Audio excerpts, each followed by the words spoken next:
بسم الله الرحمن الرحيم الحمد لله رب العالمين والصلاة والسلام على رسوله الكريم وعلى آله وصحبه أجمعين. Assalamu alaikum wa rahmatullah. I just wanted to come and do a quick post today. I had posted something on my Facebook page the other day, and it was a quote of James Madison, one of the founding fathers of America. And that post was actually part of I've been teaching a class on Saturday mornings at Middle Ground at the center. And one of the books we've been reading from is James Davison Hunter's book called The Death of Character. And so he's going through, in the introduction, a little exposition on, the difference between values and character and other things. Anyway, he comes along this quote, and it's one of my practices, just using social media to, promote a little bit of what we do at the center, and to just pass along little things that I think are interesting or worth looking at. And so I posted something, and I'll pull it up here for you. For some reason, this seemed to really incense one particular person, but it's a good learning moment. So the quote reads, right, "Is there no virtue among us? If there be not, we are in a wretched situation. No theoretical checks, no form of government can render us secure. To suppose that any form of government will secure liberty or happiness without any form of virtue in people is a chimerical idea." So again, that is a quote from, that's a quote from James Madison. So for whatever reason, somebody kind of, lost their marbles a little bit over that, because I was quoting one of the founding fathers of America, who was a slave owner and so on and so forth. So one, as the descendant of enslaved Africans in this country, I don't think I need lecturing to by anybody about one about slavery, right? I'm only like 4 or 5 generations removed from that. But part of this one person's rebuttal, which is the reason why I thought this was a good teaching moment. Part of this person's rebuttal is like, well, why don't you just simply focus on the Salaf al-Salih, right? Why don't you simply just focus on the pious predecessors, meaning the companions of the Prophet sallallahu alaihi wasallam, and then those 2 or 3 subsequent generations after them. Why don't you just focus on them instead of quoting some kafir, mushrik, slave owning European? And it was as if to find the statement within the context, of course, of what we were studying, to find that interesting was tantamount to a betrayal of Islam and to a abandonment of veneration of the deen of Allah, of Islam, of the Sunnah of the Prophet ﷺ, of the legacy of the companions of the Prophet ﷺ, and so on and so on. And I said, well, one, this doesn't really bear a lot of fruit when you actually read the lives of the companions of the Prophet ﷺ. If you read the lives of the pious predecessors versus just simply making a slogan out of their names, you will find that they actually were they were still able to maintain a level of veneration and appreciation of what they came out of their cultural backdrop and out of the legacy of their forefathers. Yes, obviously they put that through the colander, so to speak, of Islam, of where, you know, things that were either theologically unacceptable or problematic or morally repugnant, those things got, you know, put to the side. But they didn't abandon their familiar or cultural legacy, everything that came before them. This attitude really is symptomatic of Muslims today, that one have a very ignorant understanding of the thing that they claim to be propping up as an example, and just a woeful appreciation of history altogether. But I want to put this even further in the light of a passage, a verse that Allah says in the second chapter in Surah Al-Baqarah. And this is important because this is talking about, this is a certain developmental point with the Muslim community. And he's talking about completing rites like Hajj and whatnot. And it's important to see here how Allah actually uses their fathers and the veneration that they had for their fathers, their ancestors.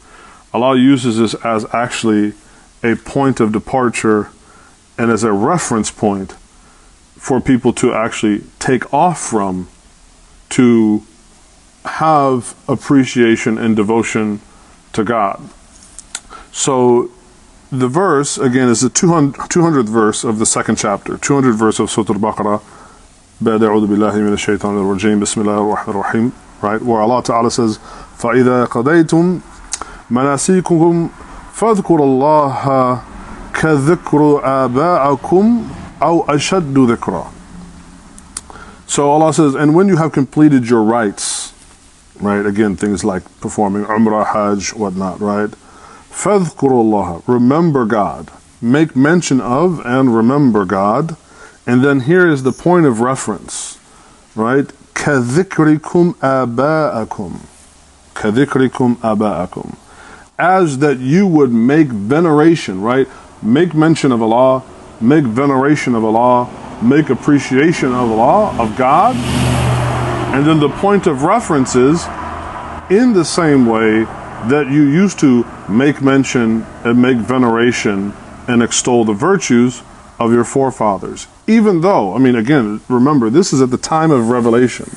So this whole community, these pious predecessors, are all converts.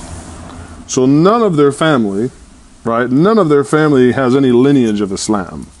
So we're literally talking about everything here is Jahiliyyah, or the ignorant time, so to speak, before Islam, the time of ignorance. That's what we call Jahiliyyah for those listening that don't speak the Arabic language.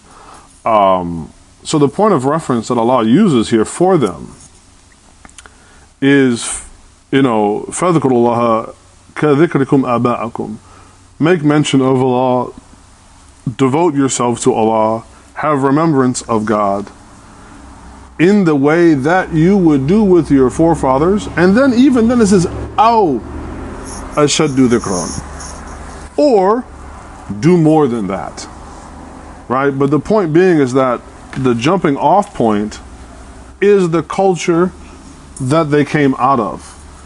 And therefore it was important not to just completely throw this history, throw this cultural practice, throw all of this in the waste bin simply because they had just become Muslim. And that's why, you know, as a title, I gave this little thing talking about nurturing Islam, right?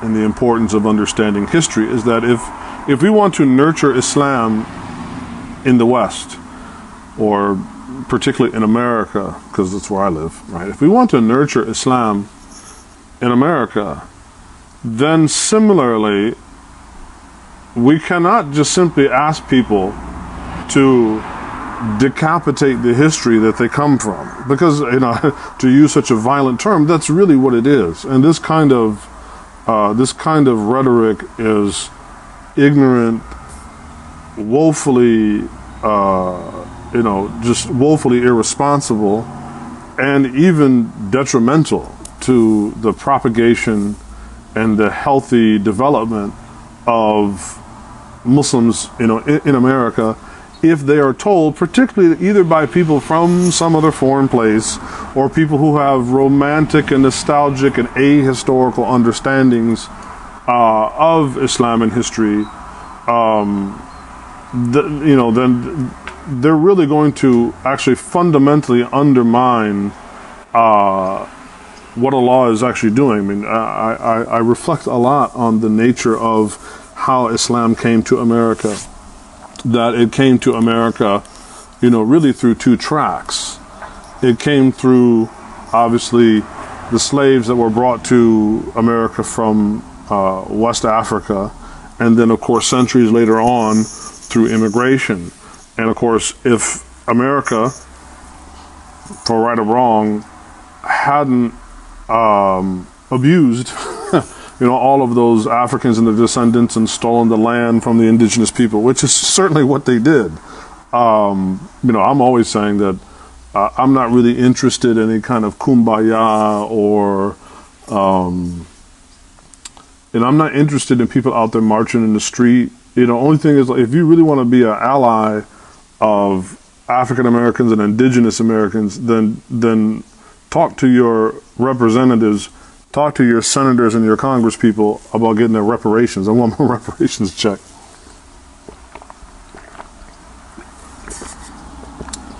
But seriously, and then of course the ultimate insult with this point of view is that it's not only ignorant of history, it's ignorant of the Quran itself. It has this kind of rhetoric has no understanding of the Book of Allah, where Allah Himself is saying, when you have completed a devotional act of worship to me, Hajj, Umrah, right?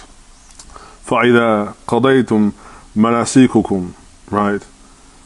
Then remember Allah, فَذْكُرُوا اللَّهَ كَذِكْرِكُمْ أَبَاءَكُمْ أَوْ أَشَدُّ ذِكْرًا, right? Then remember me, remember God, in the same way that you would remember and venerate and appreciate, right, your fathers and your ancestors. So this comes back again. This is why reading this book, is so fundamentally important, particularly before opening your mouth and telling people what they should or should not do. You really should take a moment to become conversant with what the Quran says, and not just simply speaking from passions and speaking from opinion. Perhaps if I were born in some other part of the world, perhaps I might have certain feelings about America. And don't get it twisted, as a descendant of slaves in America, trust me, I got a whole bunch of feelings about America, but at the same time, it is my home. And that is also a similar striation. It's a similar saddle that I have to sit across as one that the companions of the Prophet ﷺ, may Allah be pleased with all of them, radiyallahu anhum ajma'in, they also had to straddle that acceptance and devotion and submission to Islam, but at the same time, they had to deal with how that was, that took them in a whole other direction from the cultural trajectory that they were coming from, which is why I can very much identify with the pious predecessors, not using this way, which is like a blunt instrument to just browbeat people. I don't want to go too far off into that, but it's just an irresponsible. But I thought it was a good teaching moment that American history is replete with a lot of horrible and dark things, undoubtedly. And yet, because of that, I can still, when something is, when something is of merit or interest, I can still look at and appreciate it. This isn't about advocating. I'm not advocating anything to do with the forefathers, right? One, this was just, this is just a quote that the author put in the book when we were talking about characters, showing that even as far back as, 16, 17, 1800s, right? The conversation about the importance of character in America and so on was something was very much on the mind. Now, yes, you can level that criticism. Wow, so you're so concerned about more character, but you own slaves. Okay, that's a perfectly valid moral critique to make. However, if we want to level that moral judgment, then we should also do so against our own predecessors in the past that also have done some questionable things.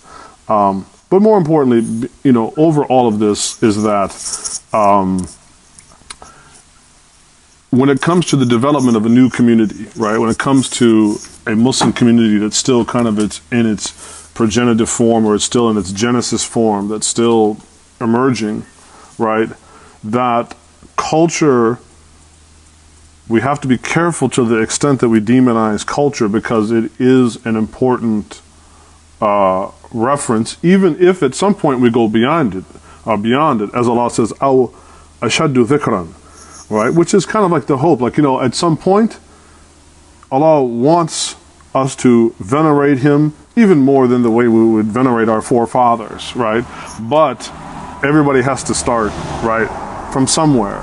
So I just wanted to share this little thought I had. I thought it was, the comments, as ignorant as they were, I thought were worth actually reflecting on, because it gives us something to ponder and consider as we try to nurture the growth and the development of Islam in this part of the world. وصلواته وسلامه على نبيه الشريف وعلى آله وصحبه أجمعين. جزاكم الله خيرا. السلام عليكم.